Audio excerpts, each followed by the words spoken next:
He had his answer, however, when he was loosed from the Thunderer's grip and dropped to the floor. "They had better, for your sake." With that he turned and walked out of the hole in the wall. Loki gasped and tried to reclaim his breath as he watched the large god walk into the corridor and out of sight. He was relieved for the moment that he was not going to be killed, but that didn't mean that the task ahead of him was a certainty, or that he would have any success at all. The two dwarves, Brock and Yitri, brought the golden strands of hair forth from the forge and held them out for Loki to feel. He stroked the hair, marvelling at the silken nature and lifelike shining appearance. This was gold. Yes, yes, Yitri said, showing rotting teeth from between blackened lips. "We spun the gold down and crafted the hair with thin strands. It will attach to the wearer's head and continue to grow for all her years." Loki nodded. He had not told them the circumstances for which he needed the hair.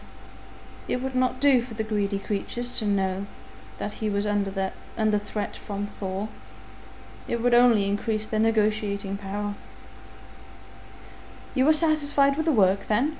Brock said. It was more of a statement than a question. It was unthinkable that anybody would be unsatisfied with the dwarves' handiwork.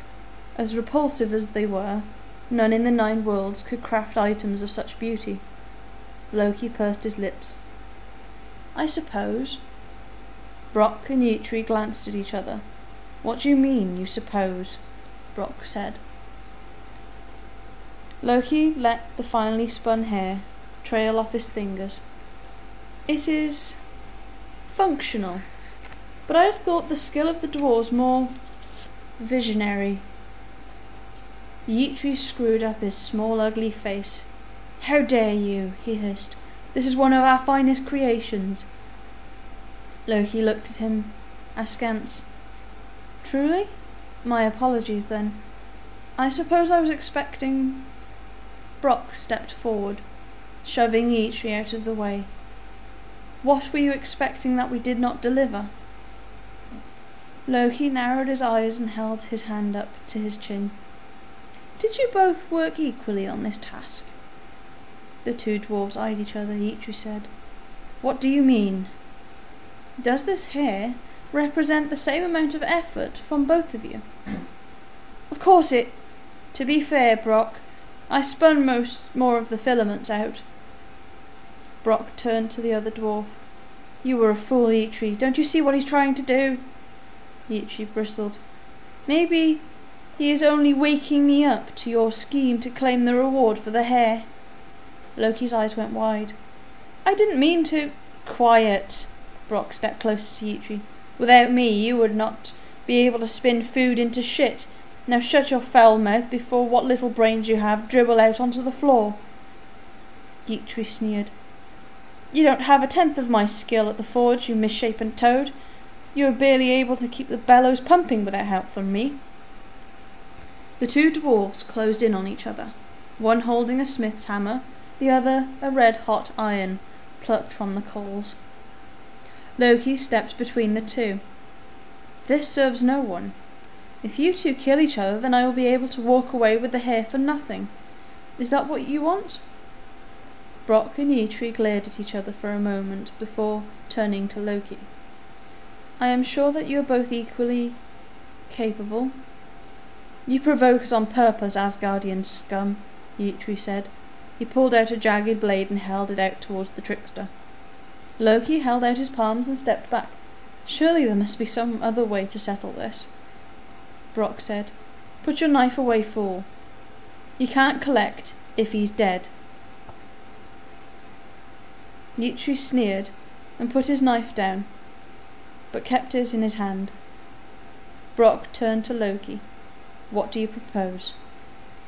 Loki stroked his face and eyed the two dwarves before glancing at the forge.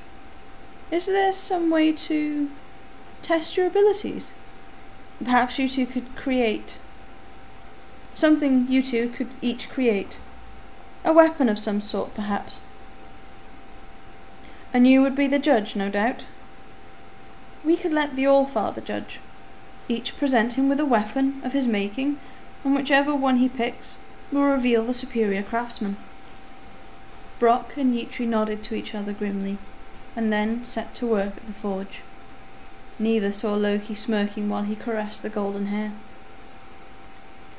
Sif set the golden tresses on her bald head, while Thor impaled Loki with his spear.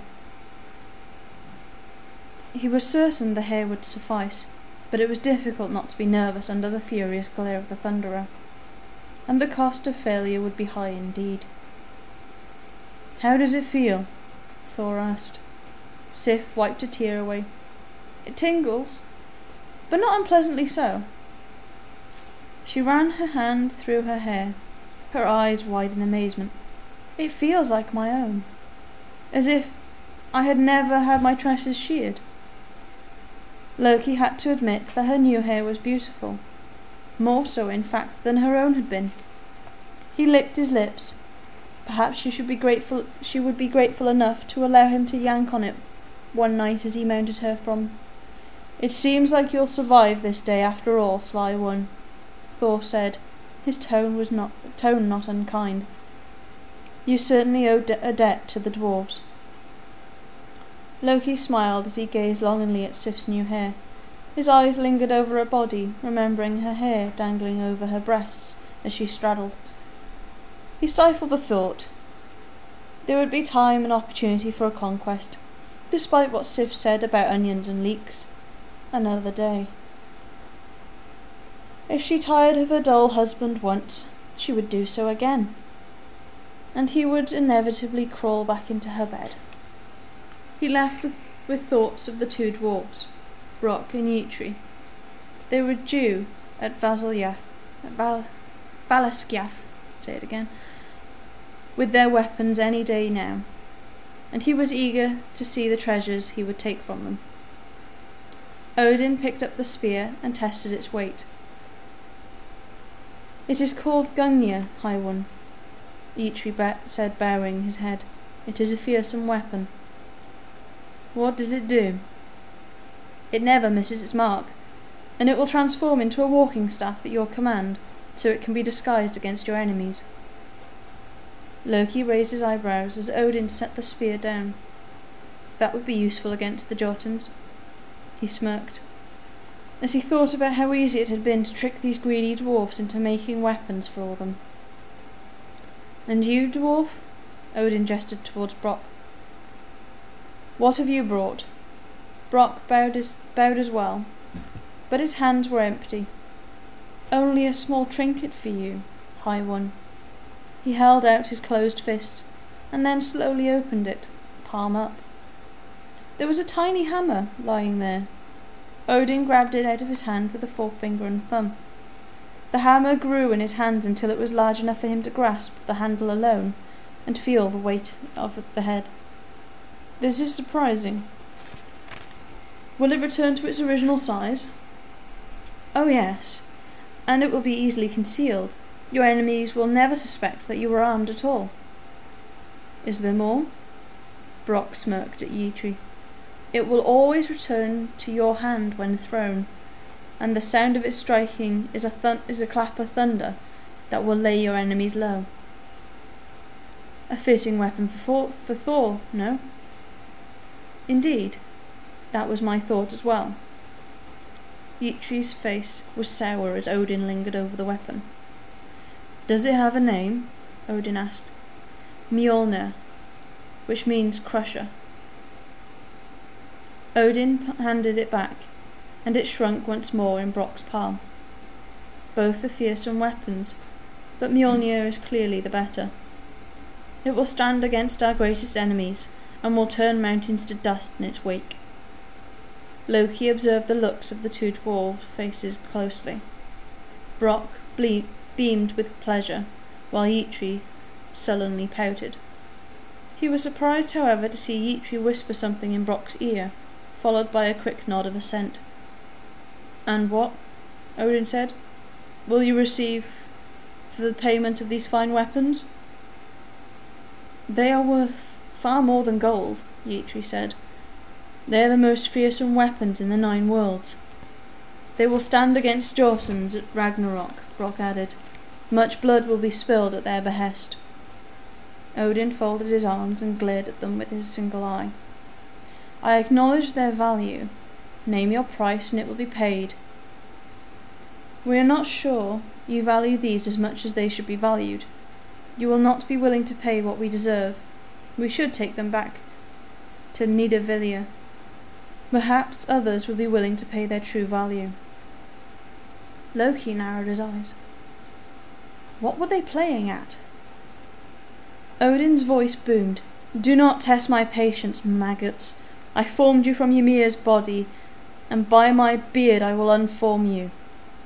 They cringed but did not back down. You will square our payment then, Brock said. I said so. Now name your price before I squash you under my heel. Very well. Brock and Yitri glanced at each other once more. Small smiles formed on their lips. Brock jerked a thumb towards Loki. We want his head. Loki's eyes went wide. Allfather, this is an insult.